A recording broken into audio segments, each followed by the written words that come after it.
into, then this will keep happening.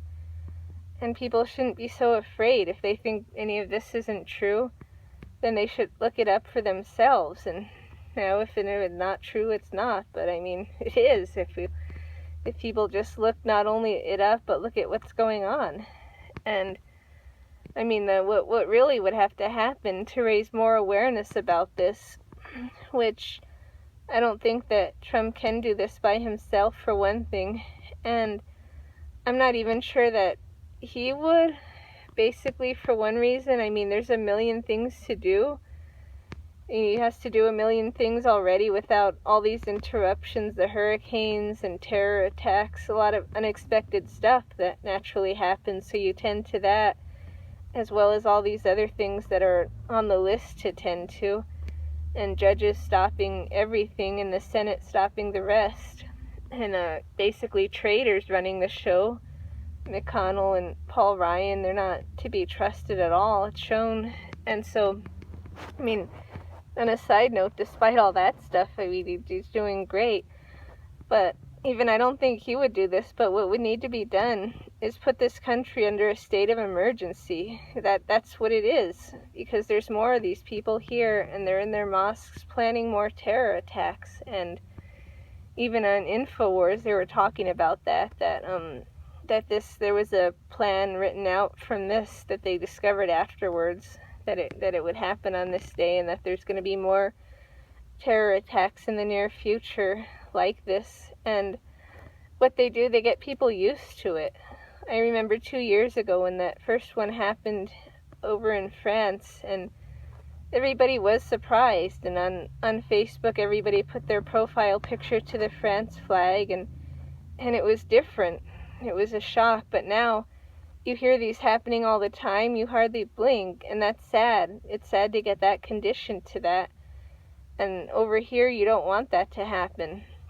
You haven't had one of these for a while, and you don't want it to get that way. So what should be done, really, put this country on a state of emergency, have it on lockdown. It's so full already, it's not going to hurt if more people don't come. Just put a temporary ban on all immigration from anywhere.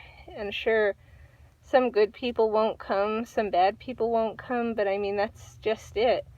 We don't have to let everybody come. We don't have to let anybody come. For a while, decades ago, it was closed down to get people that were already here to assimilate first, before more people could come and before more were needed. And it shouldn't be let everybody in that wants to come. It should be let them in on a need to come basis, on what we need them. And if we have the room for them, and quite frankly now, as this country's recovering and doing pretty good at that, we don't need the immigrants. We hear left and right how this was a country of immigrants. Okay, a lot were at one time, but I mean, it gets full. It's not unlimited land. After a while, you don't keep needing new immigrants, and you get by okay without them, and you make it safer for the ones here, and that way you can vet more people that did come in on the refugee program, on the diversity program, on all those kind of non-merit-based programs, and see more about what they're doing, what they're here for. And honestly, if it's not for anything good, send them back too. And that's what really has to be done if we want to address this, because that would not only make it safer by checking the people that are here and not having anybody else come in, but it would raise the awareness that we have to know about. And I know Trump's in it for good. He'd want us to know about this. He mentions it a lot, this radical Islamic terrorism, and it would get people talking more about it, and it would prevent it from getting so bad that an attack is, that you're desensitized, that you're just like, oh yeah, there's another attack. Because I mean, these are real people that get hurt, and you don't want, there's no need to have any. There weren't any attacks before they let just anybody in here, stopped vetting it too good, and had that program. There were no attacks. Before 9/11, there were very few attacks worldwide like this in the civilized world, and just really about none here. You can't do anything about terrorists that are born here, that are citizens. You can't get them out, but you can not let those other people in. And there's no other way to do it sometimes. I mean, sometimes you can vet people all you can, and they're going to get through. And so I think the mindset has to be that we don't really need the immigrants, honestly, as much as they sort of need to come here. Just like Sessions said, not everybody can come here. And I mean, he told the illegals, just don't come here. And luckily they're deporting more of those. When different cities have become sanctuary cities, they're having ICE go to those cities to get them out, to have more kind of law and order is what we're working to have.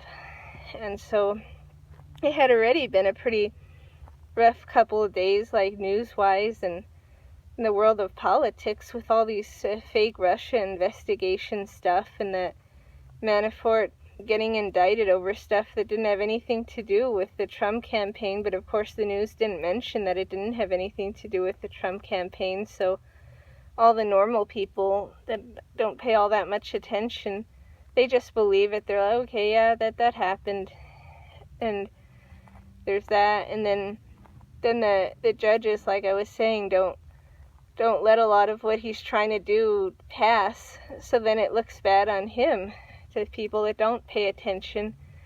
Like he had said before, that he'd banned these trans people from being in the military, because for one, I mean, they're not too interested in being in anyway, but some go because they want that surgery to get paid for free from there.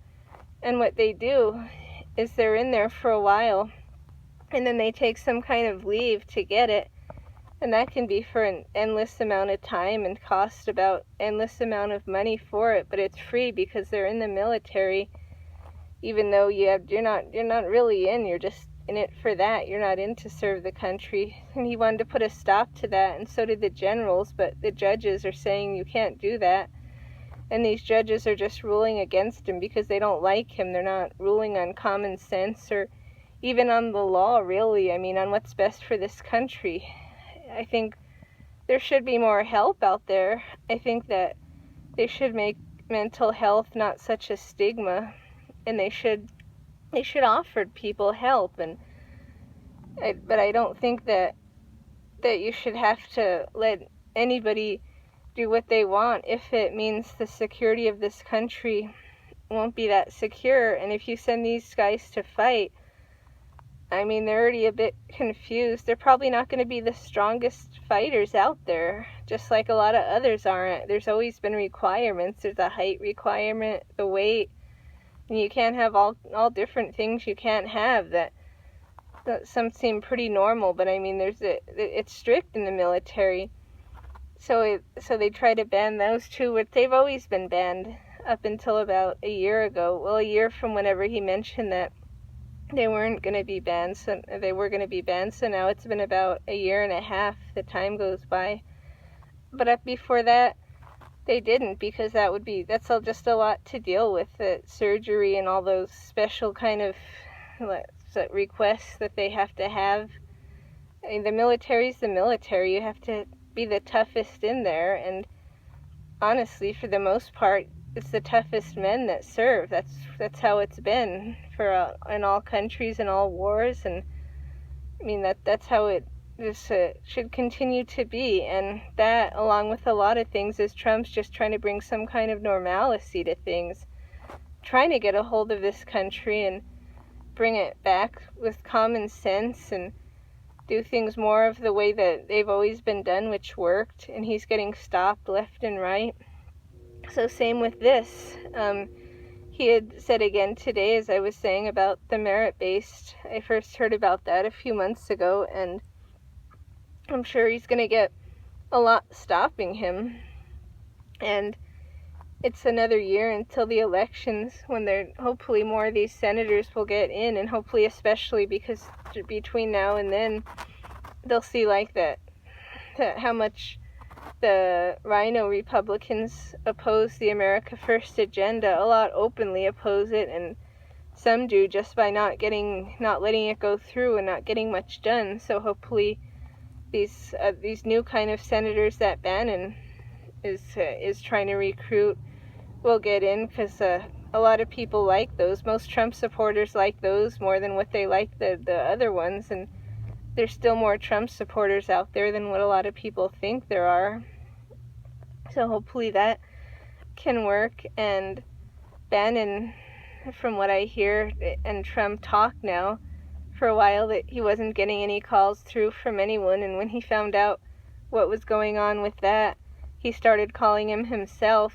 And so now he and Bannon and he and Roger Stone talk often, and I don't know, maybe it's just a coincidence, but it almost seems like things have gotten even better. They've gotten more on track again since then, since he's had those allies that he had before. Since up in the White House there's not a whole lot of allies. Now it's mostly the people that oppose him.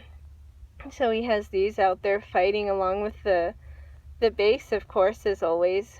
And so that's kind of what the base was a lot talking about on Twitter and online today. We were just saying that, we're behind him whatever he does. So if he goes all out with this immigration thing, no matter what flack the liberals do, which they're not going to like him anyway. Last night, these liberals, some were even celebrating that attack. These Antifa people, they're aligned with ISIS, and they're both funded by Soros, so they're kind of the same people almost. And they're happy enough about this attack, and the rest of the liberals, they don't seem to mind. Maybe they're already desensitized by it, but it doesn't bother them much. So, while he's trying to reach across and reach out to these liberals, no matter what, they're just not going to like him. They're not going to like the direction the country's going in, no matter what kind of progress, no matter what kind of prosperity.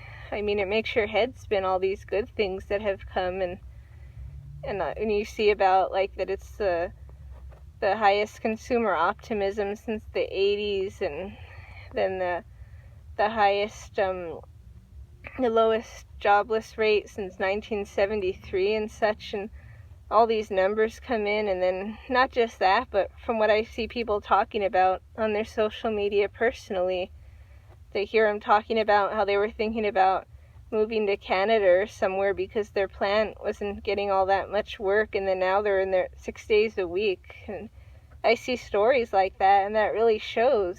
And the liberals aren't interested in that. Even if they believe those, they'll just ignore them, and because they're told to. They're in this little Marxist programming thing where they're just hateful or something. Something's wrong. But even like I say about the moderate Islamicists, that they're not doing much to stop these extremists.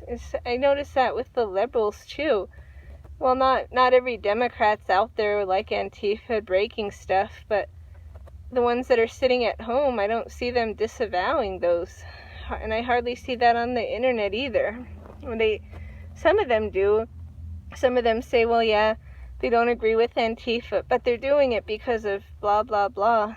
So, it's like they're people. They stick together, I guess. I just don't see a lot of that. I don't see, just like you don't see a big protest by the moderate Muslims to stop blowing everyone up. You don't see any protests by the moderate liberals peacefully saying, that Antifa shouldn't to be hurting people and shutting down free speech. What would be best for the Democrats is to have their own free speech march and to have their own protests, because I assume they don't like this America First agenda either.